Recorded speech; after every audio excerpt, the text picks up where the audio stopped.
Hello friends, welcome to होनहार mind. जैसा कि आपको पता है, यहाँ पे आपको जीके और फिजिक्स केमिस्ट्री का न्यूमेरिकल और मैथ का आपको सेट प्रोवाइड किया जा रहा है। उसी सीरीज में हम ये जो सेट सॉल्व कर रहे हैं, ये आपके आने वाले रेलवे के एग्जाम के लिए बहुत ही लाभदायक सिद्ध होगा।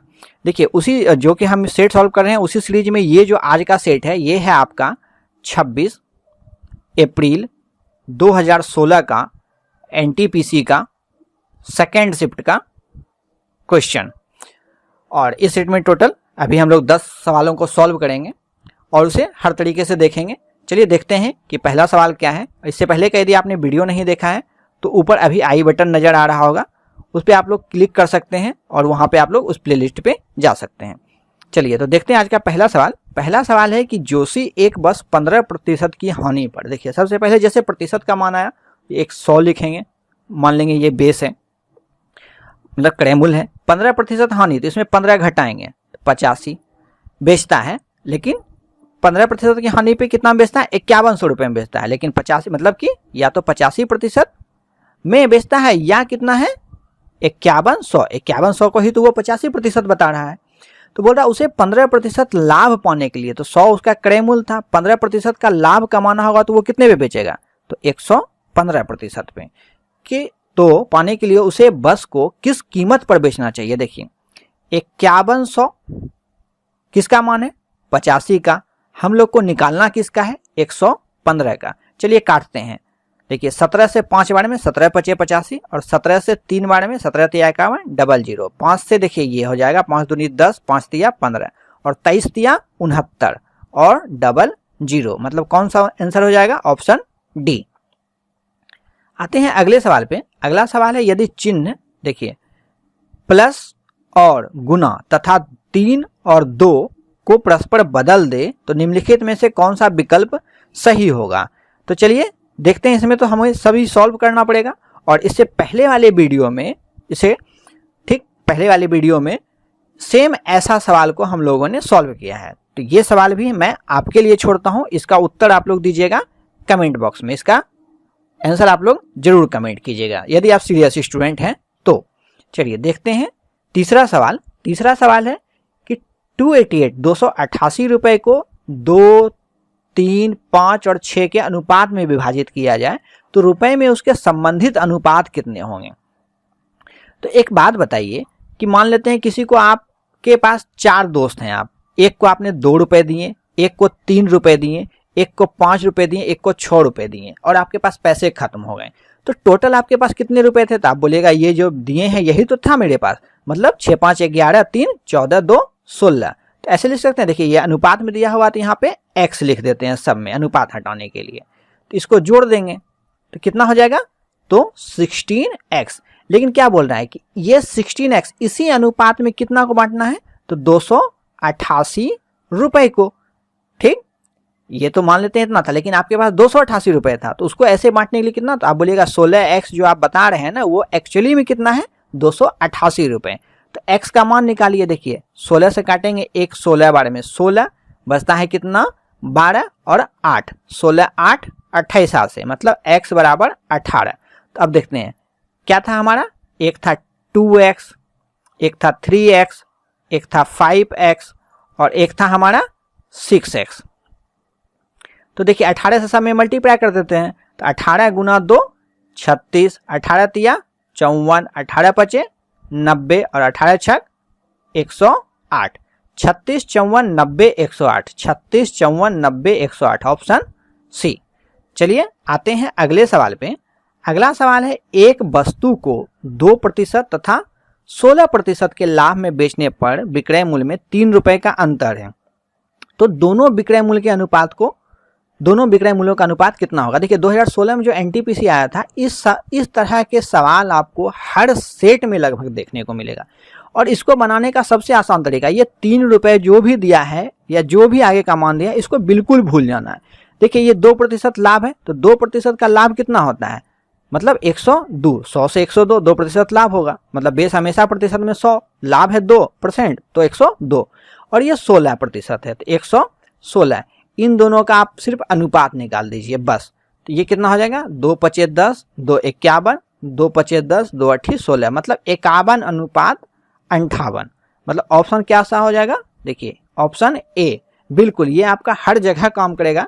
ठीक है, आप ऐसे सवालों को बना के देखिएगा, नहीं बनेगा तो आप कमेंट कीजिएगा। चलिए आते हैं अगले सवाल पे। अगला सवाल क्या है, यदि w बराबर -2, x बराबर 3, y बराबर 0 और z बराबर -1/2 तो 2 into W square plus X square plus Y square का मान ज्ञात कीजिए। तो देखिए सबका मान तो दिया हुआ, बस यहाँ पे मान को बैठाना है। तो देखिए 2 गुना में है, अंदर क्या है w का स्क्वायर, w कितना है -2 का स्क्वायर, फिर प्लस है प्लस x का स्क्वायर, तो x कितना है 3 का स्क्वायर, फिर प्लस प्लस, फिर क्या है y का स्क्वायर, y कितना है 0 और इसका स्क्वायर, ब्रैकेट बंद। सॉल्व करते हैं, 2 गुना -2 का स्क्वायर, पहले 2 का स्क्वायर कीजिए 4 और माइनस का स्क्वायर करेंगे तो माइनस गुना माइनस प्लस, मतलब कोई फर्क पड़ता नहीं है दें या ना दें। फिर प्लस 3 का स्क्वायर 9, फिर 0 का स्क्वायर तो 0 ही होगा, तो 9 4 13 और 13 दूनी 26, मतलब ऑप्शन कौन सा हो जाएगा ए। आते हैं अगले सवाल पे। अगला सवाल क्या है हमारा कि एक नियमित बहुभुज में प्रत्येक बाह्य कोण 60 डिग्री का है, तो भुजाओं की संख्या बताइए। देखिए सेम ऐसा ही सवाल आपको हमने पहले या दूसरे वीडियो में कराया है, तो यदि आपने वो नहीं देखा है तो आई बटन पे क्लिक कीजिए। वैसे यहाँ पे हम फिर से बताते हैं क्या है प्रत्येक बाह्य कोण, तो हर एक कोई भी यदि चतुर्भुज हो, त्रिभुज हो, मतलब कोई भी समबहुभुज हो यदि, तो उसमें क्या होता है प्रत्येक आंतरिक कोण और बाह्य कोण का योग जो होता है, मतलब इंटीरियर एंगल और प्लस एक्सटीरियर एंगल, मतलब आंतरिक कोण और बाह्य कोण का योग हमेशा कितना होता है 180 डिग्री। तो एक बात बताइए यहाँ पे क्या दिया हुआ है, बाह्य कोण कितना है 60, मतलब इसका मान दिया है 60, तो आप बोल सकते हैं आंतरिक कोण कितना है, निकाल सकते हैं 180 में घटा के, मतलब इंटीरियर एंगल हो जाएगा 120, लेकिन ये निकालने का हमें आवश्यकता ही नहीं है। एक बात और बताया था, टोटल बाह्य कोण जितना भी समबहुभुज होता है उसका सभी बाह्य भुज का योग जो होता है कोण का वो होता है 360 डिग्री। तो एक है यदि 60 डिग्री, तो 60 ऐसा 60 कितना मिलके 360 पूरा लेगा, तो कैसे निकालेंगे, तो 360 में 60 से भाग दे देंगे, कितने बार में कट जाएगा 6 बार में, और यही हो जाएगा हमारा उत्तर। चलिए आते हैं अगले सवाल पे। अगला सवाल क्या है कि दो संख्याओं का गुणनफल, देखिए 2646 तथा एलसीएम है 42, तो उसका एचसीएफ ज्ञात कीजिए। इसका फॉर्मूला क्या होता है, देखिए पहली संख्या गुना दूसरी संख्या बराबर क्या होता है एलसीएम गुना एचसीएफ। तो देखिए पहली संख्या और दूसरी संख्या का गुना ही तो ये दिया हुआ है कितना 2646, बराबर एलसीएम भी दिया हुआ है कितना 42 और एचसीएफ नहीं दिया हुआ है, तो ये निकालना है। तो चलिए इसको काटते हैं, तो यहाँ देखिए 23, देखिए इसको आप लोग कैसे काट सकते हैं 7 से, 7 छक 42 और इसको 7 21 5 4 7 7 49 7 8 56 और फिर 6 से 6 36 और ये 6 18, मतलब एचसीएफ बराबर कितना आ गया 63, ऑप्शन डी। आते हैं अगले सवाल पे।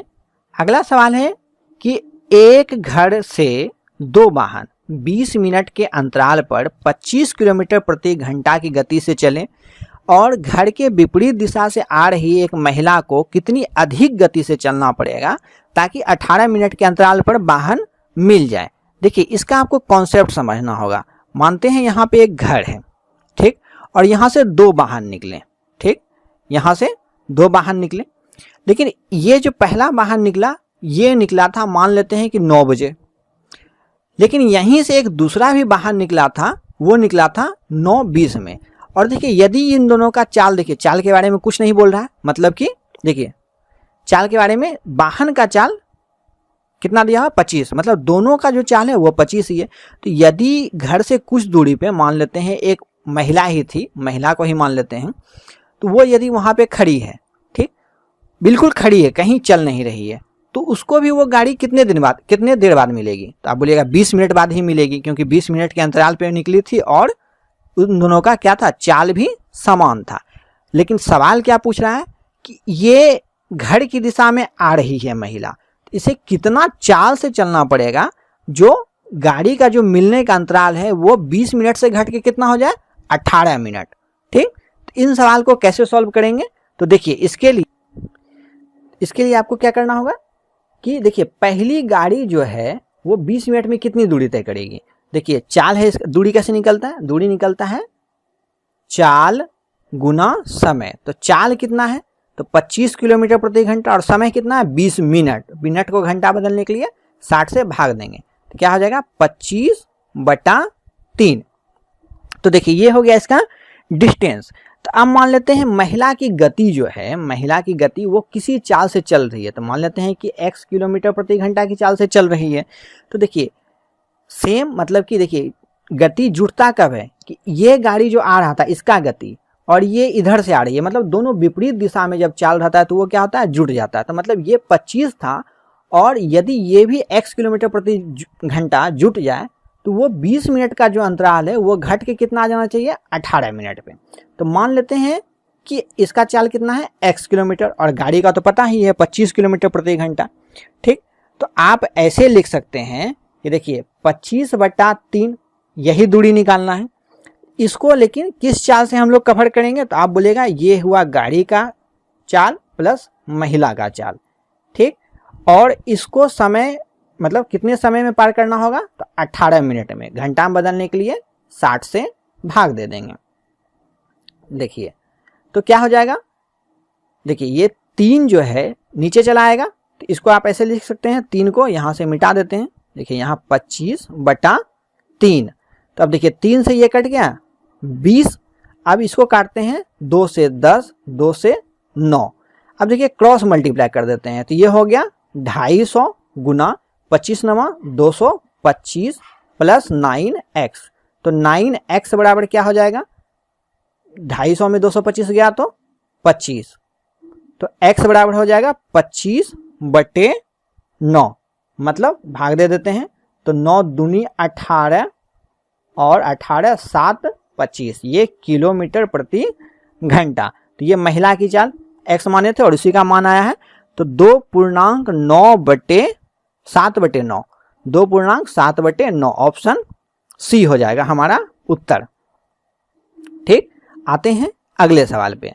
अगला सवाल क्या है कि यदि भाग ऋण दर्शाता है। देखिए सबसे पहले, और ऐसे सवाल में भाग ऋण दर्शाता है, माइनस योग दर्शाता है, प्लस गुना दर्शाता है और गुना भाग दर्शाता है, तो इतना का मान क्या कीजिए। तो ऐसे सवालों को आप पहले लिख लीजिए, 182 भागा 91 गुना 7 प्लस 3 माइनस 1। अब जो बोल रहा है उसके नीचे आप चिन्ह कर सकते हैं या उसी में कर सकते हैं। देखिए क्या बोल रहा है, भाग क्या दर्शाता है, ऋण। तो भाग को हम लोग मिटा लेते हैं और यहाँ कर देते हैं क्या है, ये है ऋण, मतलब घटाओ।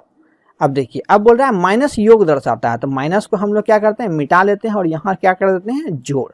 अब बोल रहा है कि जोड़ जो है गुना दर्शाता है, तो जोड़ को मिटा के हम लोग क्या कर सकते हैं, गुना। देखिए हम तो इसी में कर रहे हैं, आप इसके नीचे लिख लीजिएगा।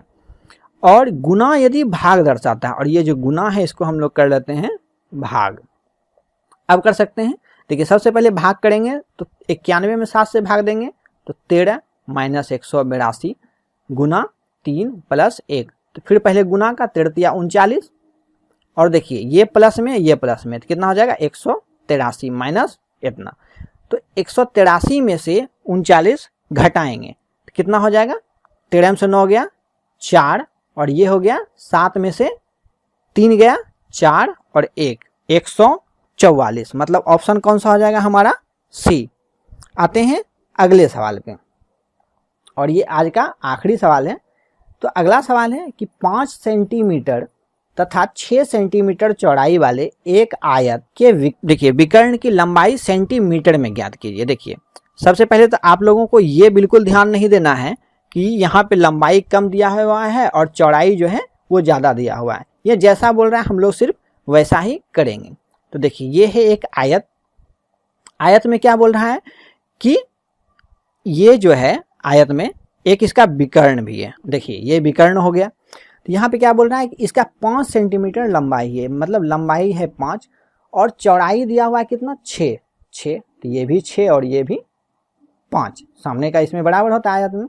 तो देखिए यहाँ पे चूंकि हर आयत में हर एक कोण कितना का होता है 90 डिग्री का, तो ये पाइथागोरस प्रमेय से इसका विकर्ण जो है आप निकाल सकते हैं कि इसका लंबाई है 6 और आधार है 5, तो कर्ण क्या हो जाएगा, तो h बराबर क्या होता है, h बराबर होता है अंडर रूट परपेंडिकुलर का स्क्वायर प्लस बेस का स्क्वायर, मतलब अंडर रूट परपेंडिकुलर कितना 6 का स्क्वायर 36 प्लस 25, दोनों को जोड़ देंगे तो कितना हो जाएगा 61 अंडर रूट में। है क्या ऑप्शन, ऑप्शन है ये ए नंबर अंडर रूट 61। चलिए उम्मीद करते हैं आपको ये वीडियो लेसन बहुत अच्छा लगा होगा। यदि आपको ये अच्छा लगा है तो वीडियो को लाइक कीजिए, दोस्तों के साथ शेयर कीजिए और चैनल को भी सब्सक्राइब कीजिए ताकि इस तरह का वीडियो आपको आगे भी मिलता रहे। तब तक के लिए धन्यवाद।